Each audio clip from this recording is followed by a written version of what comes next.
Dan apakah yang menjadi fardu ain? Fardu ain bermaksud setiap orang. Kalau ikut daripada tafsir kita tengok, fardu ain setiap orang, bukan dikira sebagai fardu kifayah. Fardu kifayah ni tuan-tuan belajar, saya tak belajar, okey, itu fardu kifayah. Tuan-tuan saya belajar, tuan-tuan tak belajar, is okey, is fardu kifayah. Kan? Masjid ni dia dah ada melaksanakan tanggungjawab fardu kifayah, buat koperasi, jual barang-barang Islam. Fardu kifayah. Lagi apa? Kata masih kurang, farmasi orang Melayu, orang Islam, ada kan? Itu fardu kifayah. Ada seorang buat, maka selesai. Tak perlu nak semua sekali buka farmasi, tak perlu semua sekali buat berniaga. So itu fardu kifayah. Tapi bila dikatakan fardu ain, bermaksud paling awal ke setiap mukallaf. Maksudnya di sini, kalau kita tengok di sini, apakah pengertian fardu ain ataupun wajib? Saya bacakan juga, walaupun memang kalau ikut baca buku ni tak berapa menarik. Kenapa tak berapa menarik? Memang statement dia kata baca je memang tak menarik. Tapi saya baca juga sebagai supaya kita ini ada pegangan. Ingat balik pada awal permulaan, dulu saya kata, tuan-tuan, ilmu ni dia mesti lahir daripada dalil dan hujah, bukti. Baru sesuatu itu boleh dikatakan sebagai ilmu. Benda cakap-cakap kosong ni bukan ilmu. Ni sembang kosong, sembang tepi. Kan kita politik ni dia sembang tepi kadang-kadang, cakap dia, tapi dia mesti ada berpaksi kepada sesuatu kajian, dalil, hujah, apa betul. Ini kita tengoklah. Baik, fardu ain yang paling awal ke setiap mukallaf, sama ada lelaki atau perempuan, selelaki atau perempuan, ialah mengetahui apa yang wajib, apa yang mustahil, apa yang harus bagi Allah Ta'ala, dan apa yang wajib, apa yang mustahil, dan apa yang harus bagi Allah Ta'ala, bagi Rasulullah. Ini saya dah terangkan lepas. Kenapa? Antara sebab yang berkait kenapa dikatakan ini, pertama sekali tak lain tak bukan kerana kita tiap-tiap hari mengucap 2 kalimah syahadat. Ini hujah yang paling jelas. Kenapa setiap orang mukallaf, lelaki perempuan nak kenal? Sebab tiap-tiap hari kita ni mengucap 2 kalimah syahadat. Ada asyhadu an la ilaha illallah wa asyhadu anna Muhammadar Rasulullah. Setiap hari tak kurang daripada 9 kali. Tak kurang. Tak kurang. Walailah kalau bisa diuzur bila, tapi secara umum semua tak kurang daripada 9 kali. Maka yang kita risau ialah kalau ucapan ini, perbuatan ini, yang kita tahu, kita belajar hukum fiqh, mengucap 2 kalimah syahadah, yang ini baca syahadah, baca tahiyat akhir, istilahnya tahiyat akhir lah, istilah tahiyat akhir dalam hukum fiqh adalah rukun, kita tahu. Tapi adakah kita nak dia sekadar rukun? Apa maksud nak sekadar rukun? Sekadar suatu perbuatan semata-mata. Sedangkan perbuatan kalau dianggap sebagai suatu perbuatan, maka ia hanya berkait dengan zahiriah kita, kait tubuh badan kita sahaja semata-mata. Sedangkan syahadah ini bukanlah semata-mata berkait dengan tubuh badan. Ia berkait dengan rohani kita, roh kita. Bukankah ini yang diucapkan oleh roh kita ketika mana tubuh badan kita belum zahir? Maka dah pasti, dah tentu mengenali, memahami apa yang diucapkan dengan asyhadu an la ilaha illallah wa asyhadu anna Muhammadar Rasulullah itu juga sama penting, lebih penting. Jadi kalau orang tanya kenapa nak kenal penting, tak boleh ke tak kenal? Ini kadang-kadang persoalan yang ada ditimbulkan. Tapi bagi kita ni tak ada masalah, sebab kita telah mempelajari berkenaan dengan pengenalan sifat rukun dari kecil. Kita tak ada. Tapi bagi orang yang tidak mempelajari pasti akan timbul. Kenapa? Maka jawapan yang paling mudah, dah tentulah kerana kita nak kenal, nak faham apa yang diucapkan dengan asyhadu an la ilaha illallah wa asyhadu anna Muhammadar Rasulullah. Kita tak mahu dia sekadar rukun. Kita faham ini hanya sekadar rukun qauli sahaja. Rukun qauli, rukun daripada segi sebutan sahaja. Kita tak mahu. Dan juga dalam satu perkara yang lain, kita juga tak mahu ia menjadi sekadar suatu bukti. Apa maksud suatu bukti? Tuan-tuan, dalam hidup ni, perbuatan hidup kita kalau dianggap sebagai suatu bukti, dia akan hilang rohnya, semangatnya akan hilang. Ini mungkin saya ada lepas saya dari ingat, tapi memang selalu saya ingat. Sebagai contoh begini tu. Sebagai contoh begini. Apabila kita mengucapkan kalimat Alhamdulillah. Alhamdulillah. Ini kalimat yang biasa. Kalimat yang biasa. Tak payah nak pergi zikir yang panjang-panjang. Sayyidul istighfar ke sebagian orang amal, sebagian orang tak amal ke apa ke. Paling mudah ialah Alhamdulillah. Kenapa saya katakan Alhamdulillah ialah kalimat rutin? Boleh jadi kalimat rutin.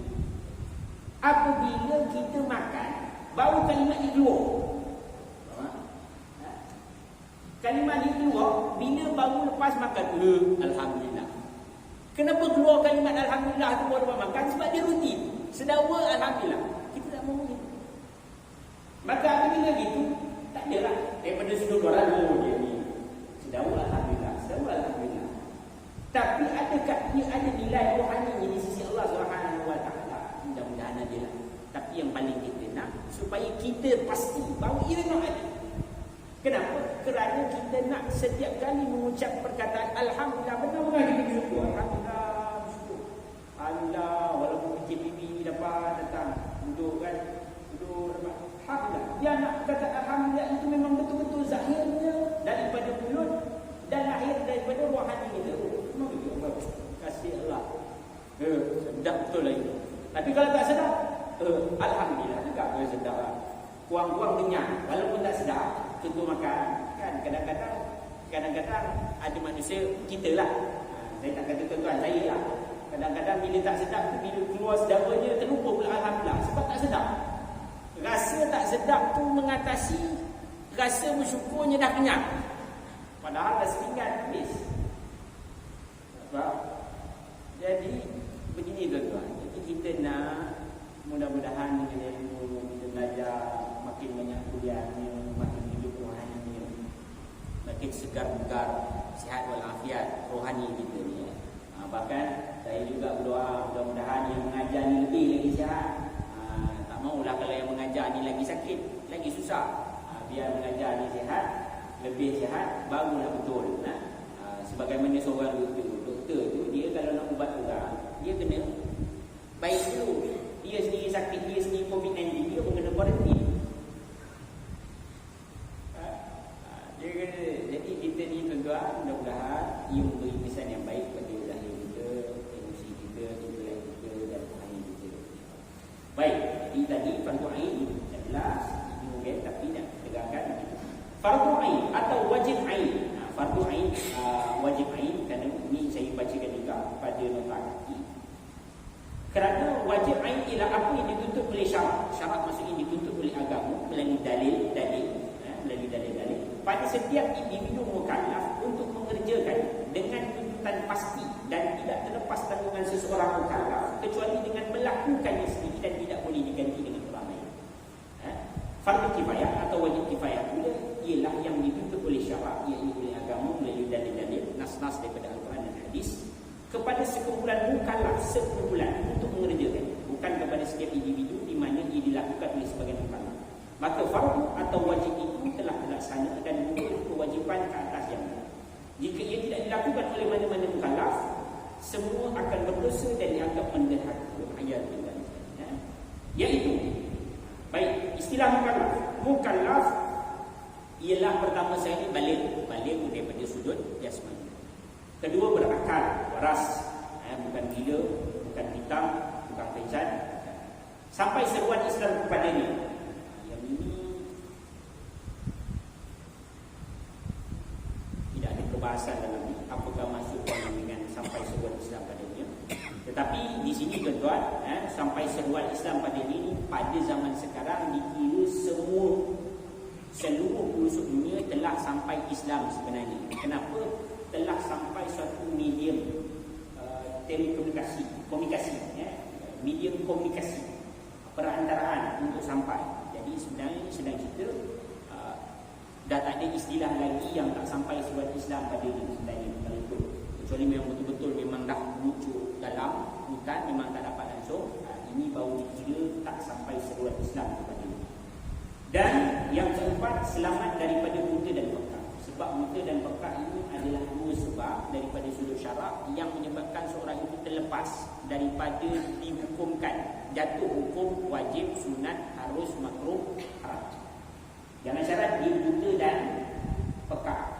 Syarat buta dan peka. Kenapa? Contoh, bayangkanlah kalau seorang manusia itu buta dan peka, bila masa dia nak tahu seorang itu buta, dia tak dengar azan, nak bagi tahu dia azan, buta pula tu.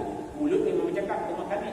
Contoh, ini tengah hidup, tengah ada buta, tengah dengar, tengah melihat. Ini satu nikmat yang besar. Bayangkan kalau buta dan peka punya ayat tindak dan Allah beri bagaimana kesihatan kita ini ketika dimasukkan dalam dunia, maka lebih baik dan lebih suci, lebih bersih lagi bagi kehadirat Allah Subhanahu wa taala, insya-Allah. Ini dua sebab. Baik. Jadi tuan-tuan yang dirahmati Allah sekalian, hendaklah diingatkan bahawa tidak dituntut sama sekali untuk mengetahui hakikat zat Allah Subhanahu wa taala. Bermaksud di sini yang ditambah sedikit, yang dikatakan wajib, mustahil dan harus bagi Allah Taala itu bukanlah nak mengetahui hakikat zat Allah Subhanahu wa taala. Hakikat zat Allah Subhanahu wa taala ini maksudnya nak bagi tahu tak mampu seorang manusia itu nak mengenal hakikat zat Allah sebagaimana dia mengenal hakikat zat makhluk. Tuan-tuan, kita boleh kenal hakikat zat gelas kerana kita nampak gelas, boleh kaji gelas ni yang keadaan dia jadi daripada apa, atau apa dalam keadaan dunia sekalipun makhluk, keadaan bintang sekalipun jauh, ia boleh dikaji hakikat kejadian suatu bintang kerana boleh nampak, boleh ada jalan untuk diuji kaji bil hawasina. Dalam istilah bahasa Arab, benda yang boleh dikaji bil hawasina ini adalah hakikat makhluk yang nampak. Apapun hakikat makhluk yang tak nampak, contoh jin, jin, malaikat, lagi banyaklah alam barzakh, kejadian sirat, mizan, sebagainya, lauh mahfuz, kalam, ini semua ini tak nampak. Tetapi kenapa? Kerana kita masih mengimani, kerana kita masuk perkara-perkara saja. Cuma yang ini dalam perbahasan bab berkenaan dengan ilmu tauhid dibahaskan berkenaan dengan makhluk, sebahagian makhluk yang nampak dan sebahagian makhluk yang dikira sebagai perkara-perkara sam'iyah, perkara yang dikhabarkan. Tapi benda-benda ni tahu sebab diberitahu. Yang tak nampak pun sampai syurga, neraka, mizan, keadaan ni kita tahu pun sebab diberitahu. Tapi hakikat sebenarnya tak ada siapa yang tahu, tuan-tuan. Hanya Nabi kata contoh berkenaan, sebagai contoh, sekalipun Nabi beritahu bagaimana nikmat syurga, bagaimana nikmat neraka yang Allah sediakan, sekalipun ia hanya di dalam sekadar pengetahuan. Dalam pengetahuan maksudnya bukan kita boleh buktikan pengetahuan itu betul-betul, tak. Cuma Nabi kata apa yang berada di syurga dan neraka itu adalah suatu benda yang tak pernah terlihat, tak pernah terdengar, tak pernah tergambar. Beritahu, tapi macam mana kau gambarkan pun tetap tak sebagaimana yang kau gambar. Bagi tahu ni, tapi tetap tak sebagaimana yang pernah kau lihat. Sebab itu, bila seorang manusia itu, hamba Allah itu, yang diredai ini masuk dalam syurga, maka dia akan merasai subhanallah, ini adalah perkara yang tak pernah dibayang, tak pernah unimaginable. Tak boleh terbayang duduk dalam syurga ni. Jadi tuan-tuan yang dirahmati Allah sekalian, bila kita belajar pula berkenaan neraka, dia juga tetap unimaginable. Walaupun kata syurga ni dahsyat begini-begini, tapi bagi kita apa yang digambarkan pun masih sebenarnya belum hakikat 100% sebagaimana yang digambarkan. Bagi simple macam inilah tuan-tuan, bagi simple macam gini, kita ni katalah buku, disuruh bagi tahu hakikat gajah. Hakikat gajah. Saya pegang belalai, tuan-tuan pegang ekor, ada pegang kaki, ada pegang badan. Semua bagi tahu tentang hakikat bagaimana keadaan gajah, tapi tetap tidak menggambarkan hakikat sebenar gajah itu macam mana. Jadi demikianlah juga. Sebenarnya dia beritahu, tapi tetap tak tergambar sebenarnya. Apa? Seluruh perkara-perkara sangat itu tambahan sekalipun ini ada dijadikan sebagai perkara yang dibandingkan untuk menyampaikan faham supaya jangan ada sama sekali terdetik, terfikir, terfaham bahawa hakikat zat Allah Subhanahu wa taala itu sama, menyerupai atau berkongsi dengan hakikat keadaan makhluk. Faham? Itu dia nak cerita tadi tu. Jadi sebab itu tak boleh. Sebab itu hakikat zat Allah ini kalau belajar ilmu tauhid, bab zat Allah taala dia akan ada titik nokta. Dia bukan nokta-nokta, titik-titik. Maka di sinilah juga bahawa bukti kebenaran agama. Betul untuk saya nyatakan. Inilah sebenarnya juga bukti kebenaran agama. Kenapa? Kerana apabila seseorang manusia itu nak mewujudkan, nak mengadakan hakikat zat Tuhan, maka dah pasti dia akan menemui kesesatan. Sebab tiada siapa yang mengetahui hakikat zat Allah Subhanahu wa taala, zat Tuhan, melainkan dia saja. Sebab itu kita tak macam tu. Sebab itu kita mengatakan inilah bukti bahawa agama kita ini benar. Inilah bukti agama kita ini benar. Apabila Tuhan itu nak disempurnakan, nak diketahui bentuknya, dikumpulkan bentuk begini-begini, ada tangan, ada kaki, ada rupa sekian, maka dia akan memiliki kesesatan. Maka ia adalah satu perkara yang dilarang dan tak pernah sama sekali, dan perkara ini tak pernah sama sekali diajar kepada sekalian para nabi dan para rasul. Benda ini dah sangat jelas. Sebab itu tuan-tuan dirahmati Allah sekalian, kisah Nabi Musa alaihi salam nak melihat zat Allah Subhanahu wa taala ini bukan suatu perkara yang kosong-kosong. Ini dikatakan umat Nabi sallallahu alaihi wasallam itu dimuliakan. Kenapa? Kerana seluruh kisah para anbiya dan para rasul itu sebenarnya untuk umat Nabi sallallahu alaihi wasallam. Yang dapat cerita dengar kisah Nabi Musa nak minta lihat zat Allah Subhanahu wa taala ni tak pernah didengar oleh umat Nabi Adam, Nabi Nuh, Nabi Idris dan sebelumnya. Tak pernah. Yang dengar siapa? Umat yang selepas dia. Dan kenapa? Kerana dia khabarkan oleh Allah kepada Nabi sallallahu alaihi wasallam. Kisah ini bukan kisah yang suka-suka. Kisah nak beritahu macam mana pun kau tak mampu.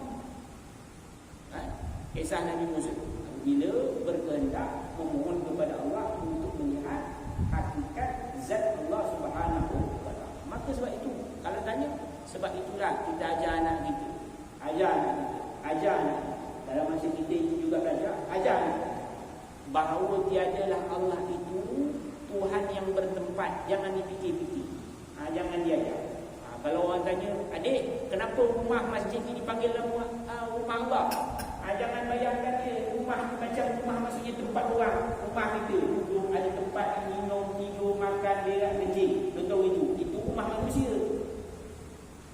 Rumah Allah itu bermaksud adalah rumah bagi kekasih-kekasih Allah untuk duduk, menghadap, beriktikaf kepadanya. Ini faham kan? Jadi ini wajib ni. Kalau tidak, tuan-tuan habis. Anak-anak kalau diajar di mana Allah tu, habis, rosak, punah, ganas. Pasti dia akan sampai satu tahap menemui kecelaruan, keraguan, kecurigaan, was-was. Umat Islam itu, orang Islam ni tuan-tuan, yang mengucapkan kalimah syahadah memang nak kena diajar. Dia tidak perlu meletakkan di mana Allah itu, di mana Tuhan itu, hakikat zat dia, tak perlu. Kenapa? Mudah saja tuan-tuan. Ciptaan Allah ni dah terlalu luas. Bukti kehebatan keagungan Allah Subhanahu wa taala dah terlalu luas, tak memerlukan kepada untuk dibuktikan akan keberadaan zat dia, tak perlu. Ciptaan dia yang cukup luas. Jadi tak perlu. Baik. Maka tambah saya menyebut saya menambah catatan yang telah ditulis. Imam As-Sadusi menyebut di dalam Matan Mubarah. Matan Mubarah ini adalah antara kitab-kitab tauhid, kitab-kitab tauhid yang dia sebagai kitab-kitab utama lah bagi Ahlussunnah, mazhab Ahlussunnah wal Jamaah. Baik. ويجب على كل مكلف شرعا أن يعرف ما يجب في حق مولاه جل وعز وما يستحيل وما يجوز وكذا يجب عليه أن يعرف مثل ذلك في حق الرسل عليهم الصلاة والسلام. Dan wajib ke atas setiap mukallaf secara syarak untuk mengetahui apa yang wajib pada hak Tuhan kita Allah Azza wa Jalla, apa yang mustahil atasnya dan apa yang harus baginya. Dan itu juga wajib ke atasnya, yang mukallaf untuk mengetahui seperti apa yang wajib, mustahil dan harus pada hak bagi Rasul. Tadi wajib mengetahui erti wajib, mustahil dan harus. Tidak mungkin untuk mengumpulkan sesuatu sifat wajib atau mustahil atau harus bagi Allah Ta'ala atau bagi Rasul jika tidak mengetahui erti wajib, mustahil, harus. Kaedah menyebutkannya al-hukmu bi syai' aw 'alaihi far'u al-tasawwur. Menetapkan hukum ke atas atau ke atas sesuatu perkara merupakan bahagian daripada pemahaman. Ini berkenaan dengan pengertian ilmu wajib lah. Ilmu wajib ni, ini dulu kita ada belajar apa maksud wajib. Tidak boleh tidak, tidak boleh tidak, mesti ada. Tidak diterima. Jadi faham kita setakat ni selesai. Ada soalan? Ini dia step forward ni pening juga tuan. Ada soalan?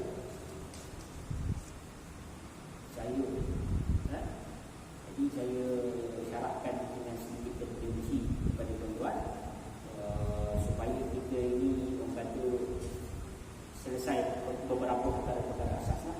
Perkara-perkara asas. Tapi perkara-perkara ini sebenarnya antara perkara-perkara yang saya sampaikan kepada tuan ini nanti akan dijumpa, kita akan jumpa pada pembelajaran yang akan datang. Tapi saya terangkan sebab itu saya dapat. Baik. Ya? Baik. Jadi apakah yang dimaksudkan? Ini selesai. Apakah sifat wajib ini diterangkan juga? Ini saya dah terangkan ini lepas bahawa dalam kalimah syahadat itu ada aqaidul khamsin. Ini aqaidul khamsin maksudnya ucap kalimah syahadat. Tapi apa yang wajib bagi Allah pun kita orang kata apa?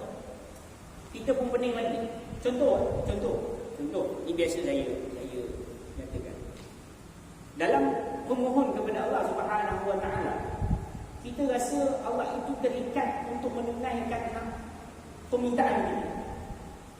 Ketika kita memohon kepada Allah Subhanahu wa taala, berkehendak, kita berdoa kepada Allah Subhanahu wa taala, kita terikat, kefahaman kita terikat bahawa Allah itu mesti menunaikan permintaan kita, permohonan kita. Ini perkara duniawi lah, perkara duniawi. Sedangkan siapa yang belajar sifat iradah, Allah itu maha berkehendak, pasti dia tahu apa yang kita buat itu bukanlah syarat. Kita ni Allah itu tidak terikat kerana dia maha berkehendak.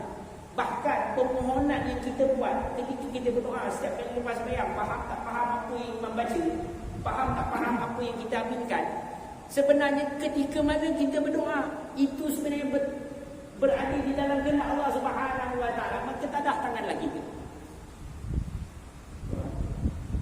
Dia tidak berkehendak, maka kita tidur. Betul. Bukan berkehendak tidur. Dalam bayangan kita, orang awam, ketika mana kita berdoa, ini semua kehendak Allah. Padahal kita berdoa itu pun sebenarnya hakikatnya adalah kehendak dia. Maka dapatlah kita berdoa. Allah timbulkan kehendak, Allah berkehendak untuk menimbulkan kehendak. Kita memohon kepada dia. Perkara ini bukan perkara pelik. Sebab ada masa kita minta dengan dia, ada masa kita tak minta dengan dia. Ketika mana kita tak berkehendak, tak minta kepada dia, secara hakikat sebenarnya dia berkehendak supaya kita tak berkehendak kepada dia, tak meminta kepada dia sebenarnya. Walhasil disebabkan menjadi suatu adab, maka apabila perkara itu tidak boleh dinisbahkan secara terus dengan Allah Subhanahu wa taala. Kenapa? Kerana daripada satu sudut manusia itu ada diberi suatu perkataan yang dipanggil sebagai usaha.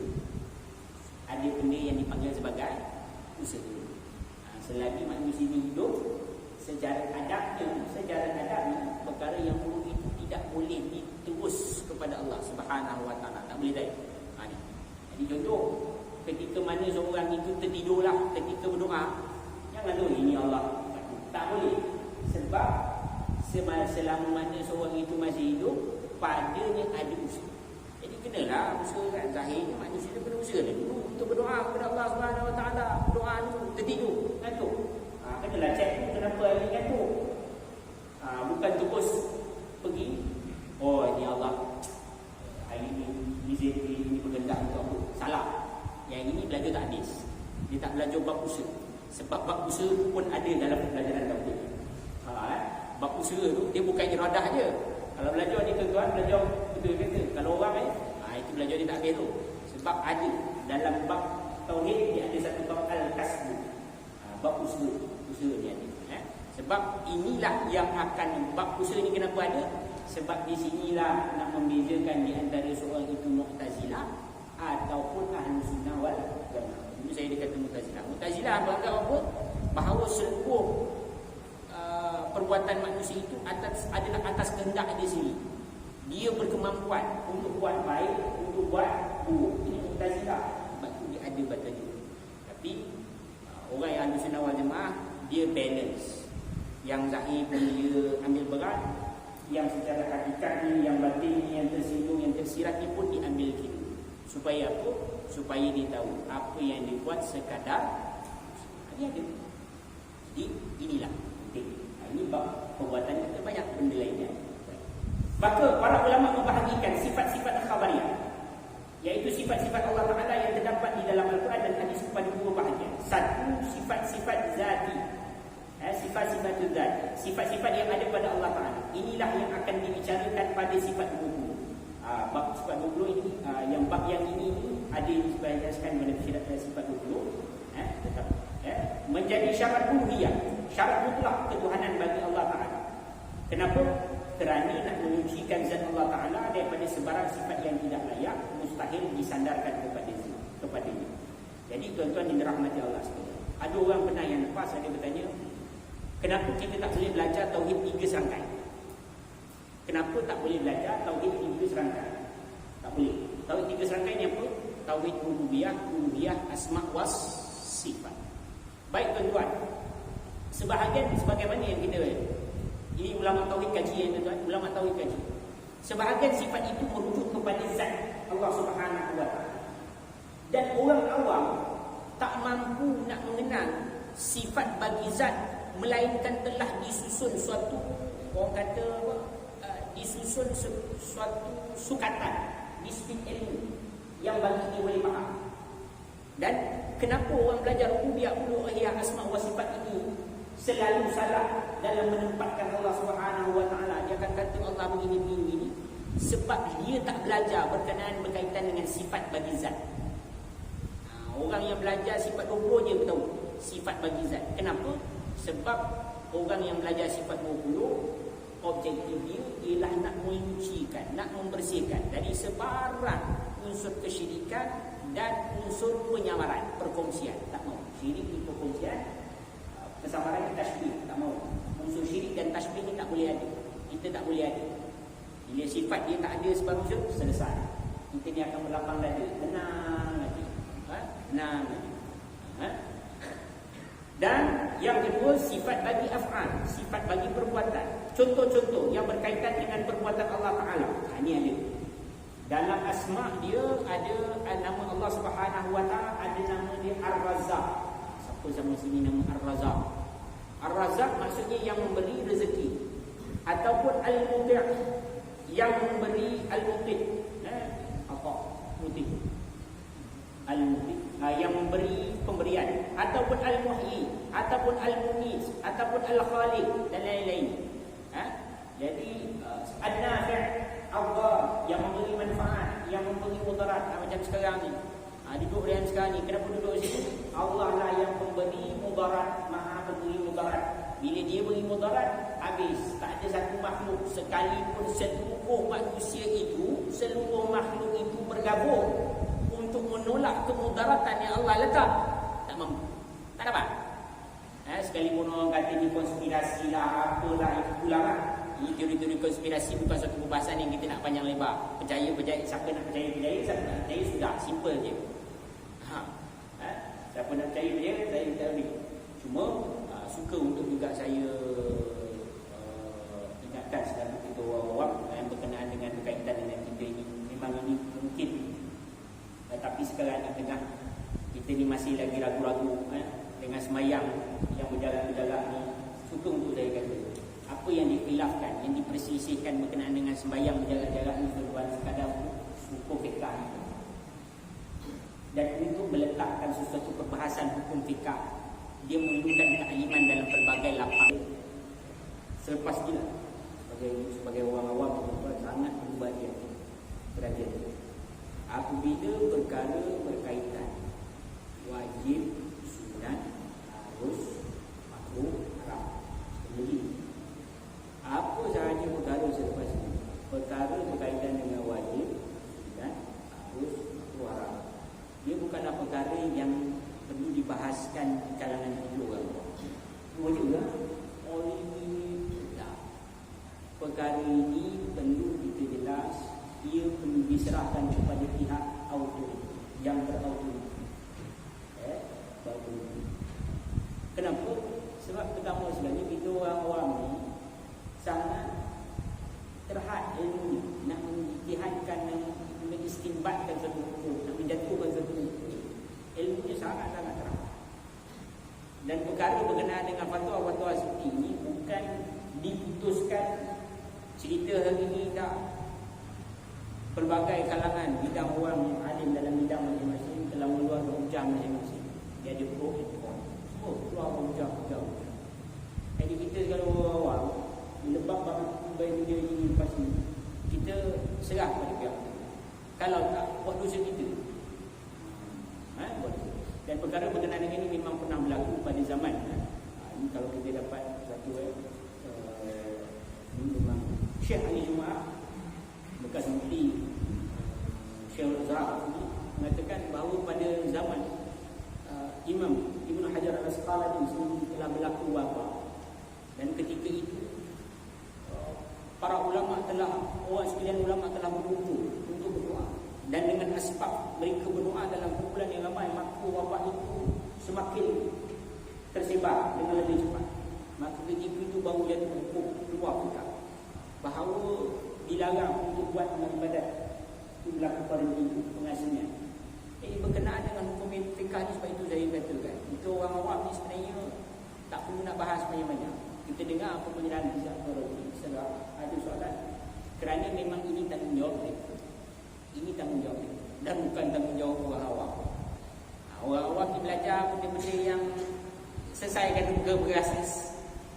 Kadang-kadang kita ni bila bahaskan perkara-perkara yang kadang-kadang tak perlu, cuma buang masa kita dan datang manusia lagi. Jadi ini berkenaan, dan perkara ini dah jelas. Jadi maka ini adalah sebagai suatu keputusan Majlis Fatwa, bukan Indonesia saja tuan-tuan. Ada hari itu dapat mesej beritahu dekat Turki, beritahu slogan kata kita tutup. Padahal kat Turki tuan-tuan ada masjid yang ditutup. Kat Turki tu pun ada. Jadi kadang-kadang mesej ni bukan-bukan, kadang-kadang main forward dia yakin dia pun tak tahu kat Turki entah macam mana. Padahal Turki buat sama memang berjarak. Turki pun memang berjarak juga. Dia amalkan. Ini yang sama. Dan perkara ini bukan kita Malaysia saja, seluruh ulama dunia sekarang ni berkumpul beginilah. Jadi tuan-tuan, kita bayangkan atas ini sesat. Jadi jangan benda-benda jarak-jarak tak itu. Sampai satu masa selesai masalah ni kita tunggu balik.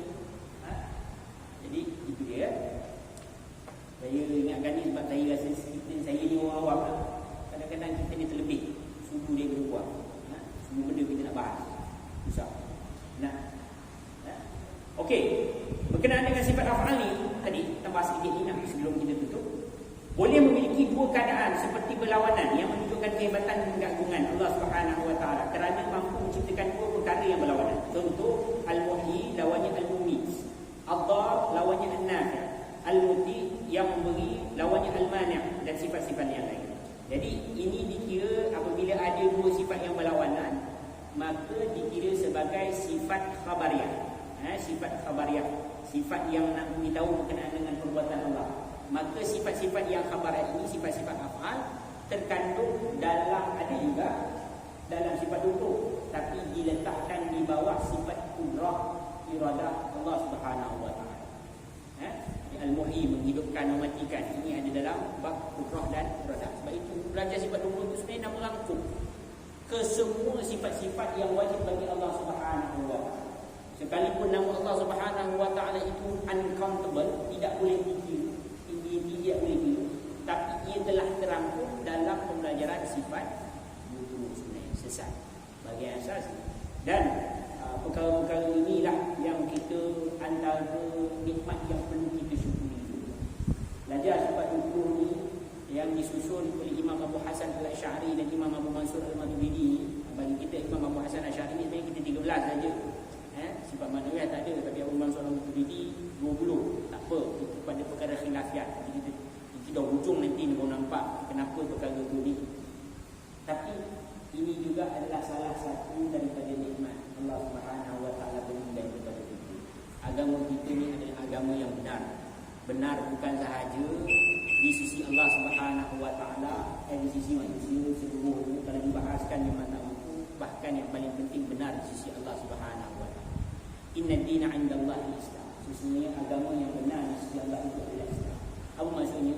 Agama seluruh lain tu daripada Allah juga hakikat sebenarnya. Tetapi yang paling benar adalah Islam. Kenapa nak kena ada agama lain? Untuk menzahirkan inilah benar, yang lain dah sesat. Itu saja. Kenapa nak ada agama lain? Kamu nak menzahirkan tak? Nak tahu hitam, kenalah ada putih. Nak ada putih, kenalah tahu hitam. Kedua, kenapa nak menzahirkan? Nak menzahirkan bahawa perkara yang benar itu pasti melahirkan hujah yang tak boleh disangkal sama sekali. Maka demikianlah hal keadaan Islam. Tuan-tuan, Islam itu adalah sebab itu kalau kita tengok orang yang ramai selalu persoalan berkenaan hidup, dia akan jumpa persoalan di dalam Islam. Islam tu ada jawapan.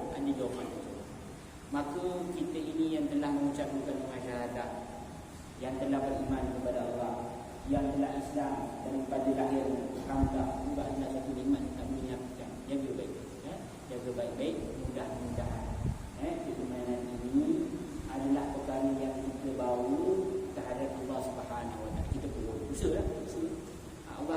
Allah zahirkan supaya saya kata itu menafikan. Dia juga yang datangkan ilham. Kalau tak cakap juga. Kadang-kadang bagi contoh, kita ni tukang main dah, merancang nak bercakap. Jadi sampai depan pula apa nak bercakap. Jadi demikianlah tuan-tuan dan rahmat-Allah sekalian. Iman itu adalah satu perkara yang sangat berharga, tak ada yang lebih berharga.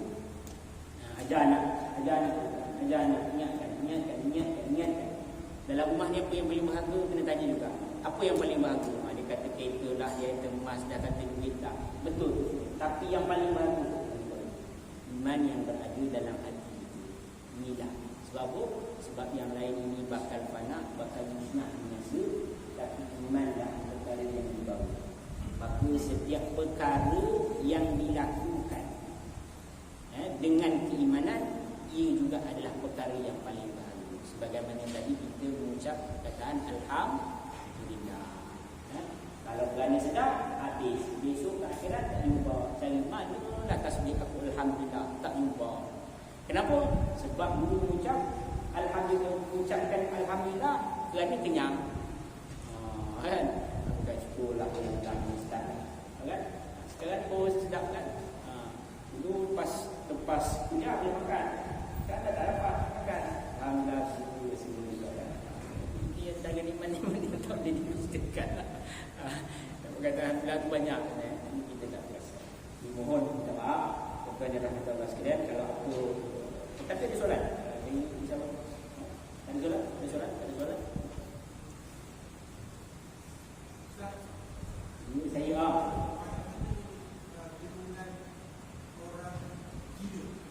golongan orang gila. Tak jelas soalan ni, tak cukup panjang. Bagaimana golongan orang gila? Apa bagaimana yang macam tu?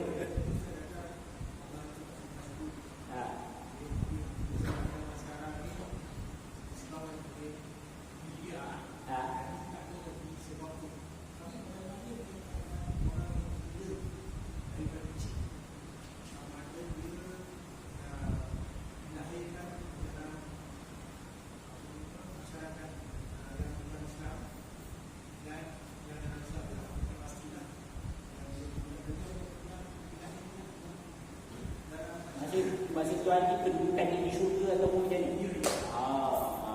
Dia perkataan kedudukan. Orang bila ini mengikut ulama tauhid, dia dimasukkan dalam syurga. Cumanya syurga ni tak sama lah dengan orang yang berusaha. Tak sama. Dia punya label tu tak sama, dia punya VVIP dia tu tak sama lah. Jadi demikian. Walhasil, sebagai ulama kata orang gila ni boleh pergi syurga mana-mana. Ini pendapat. Sekatut pun tuan-tuan, ini pendapat ulama tauhid saya nyatakan secara kesimpulan. Saya yang lepas.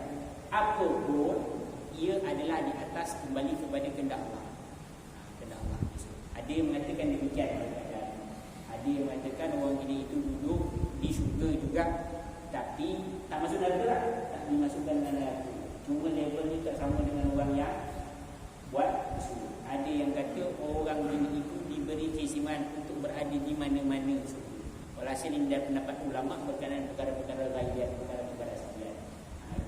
Jadi berkenaan dengan perkara-perkara sabiat, ini dia ini dikira sebagai perkara-perkara masalah-masalah furuk. Masalah ni kenapa masalah furuk? Sebab benda ni jawab tak jawab dia tak beri kesan pada iman. Kita faham? Dalam masalah ilmu tauhid ada benda-benda dikira sebagai usul, masalah hukum ada dikira sebagai masalah furuk, masalah cabang. Jadi hal orang syurga ni, orang gila ni masuk syurga ke ke mana ke, dikira sebagai furuk. Tetapi ulama tauhid menjawab, maksudnya menjawab ada dua pendapat. Satu, dia ni masuk syurga, dua level yang tak sama. Kedua, dia boleh masuk kerana keistimewaan yang Allah hilangkan taklifat pada dia. Itu saja. Allah Ta'ala. Zat lain. Jadi kita wallah hakikatnya itu semua juga untuk kat level mana ni pun tak kisah. Yang penting Allah sayang. Level mana tu? Yang penting bangkit esok duduk bersama-sama mereka yang dicintai. Itu saja. Kita kata itu tuan, dan kita sebentar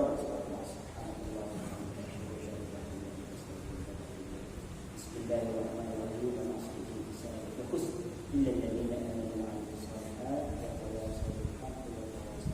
Assalamualaikum warahmatullahi wabarakatuh.